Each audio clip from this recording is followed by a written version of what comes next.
Dame in gospodje, reporter Milan sem ponovno na sedi resnice. V našem mestu je ta trenutek seveda najbolj vroča tema, ali bo sprejet rebalans proračuna mestne občine Maribor po skrajšanem postopku ali ne. Notri je seveda ena postavka tudi obnova stare tribune Ljudskega vrta. Vemo, kaj se je dogajalo prejšnji četrtek, ko je bil predlog zavrnjen in seveda je v mestu zavrelo, zato koga drugega povabiti pred mikrofon kot enega najbolj, lahko bi rekli, prepoznavnih in priznanih političnih analitikov, svetovalcev in strokovnjakov na tem področju, to je gospod B. Novak. Gospod B. Novak, dober dan. Ja, lep dan. Torej, zadevo poznate, povejte.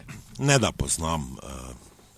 poznam, bi rekel, ne. Tak ravno, imam še malo usta suha, sem za CNN ravno o tem svoje mnenje podal v živo, ampak ker je taka ura, so pač posneli, pa bojo kasneje predvajali. In pa tudi za tam največji kitajski časopis sem tu dal duplerico, obširni intervju z sliko svojo, ja. Največji kitajski časopis? Ja.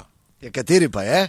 Ja, kateri? To je Mao Zeitung, to je pekinški dnevnik, ob torkih priloga vrtnarjenje, ob sobotah avtomobilska priloga, v petek pa te kitajski vici not v prilogi.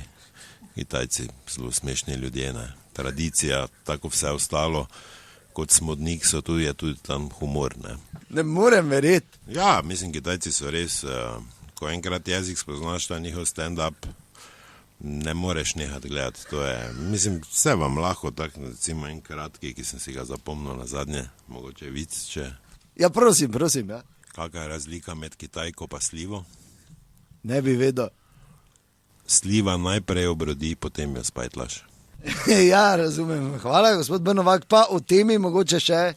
Glejte, ja, to je zelo pereča tema, naj bom zelo kratek, da bojo vsi, tudi tisti, ki bolj rahlo pod narekovaji razmišljajo, razumeli. Bil je proračun in ena postavka seveda zanimiva, to je obnova stare tribune in vladajoča, bom rekel, srednja v mestu, imenujemo jo Kitajcev ljubci, da bom lažje, da ne bom dveh besed uporabljal, je uporabila staro kitajsko prevaro, starodavno.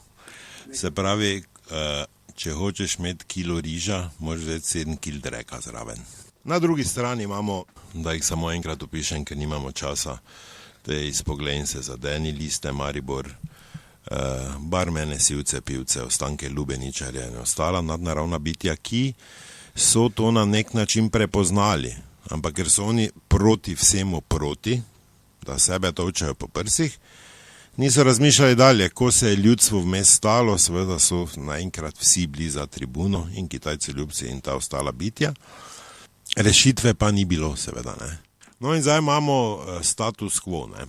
Ja, kdo pa je kriv zdaj po vaše? Zdaj, če bi citiral zopet najbolj pameten narod na svetu, to so Kitajci, ne, in pač dobesedno prevedo enega od daljših pregovorov. Da ne govorim zdaj v mandarinščini, čeprav vladam tekoče, ker je pregovor dolg 6,5 minut.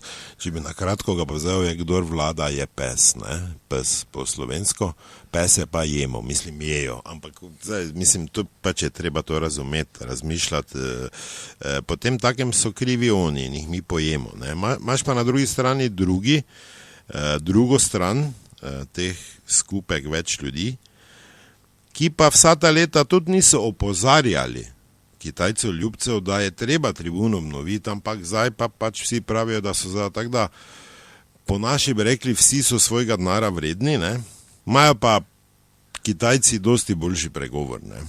Če se svilo prejka ne zabubi, boste svilo nosili. Pomen tega pa? Razumejo vsi, hvala. Dobro, do naslednjič ne pozabite, resnica ni plenica, pa vendar marsikomu smrdi.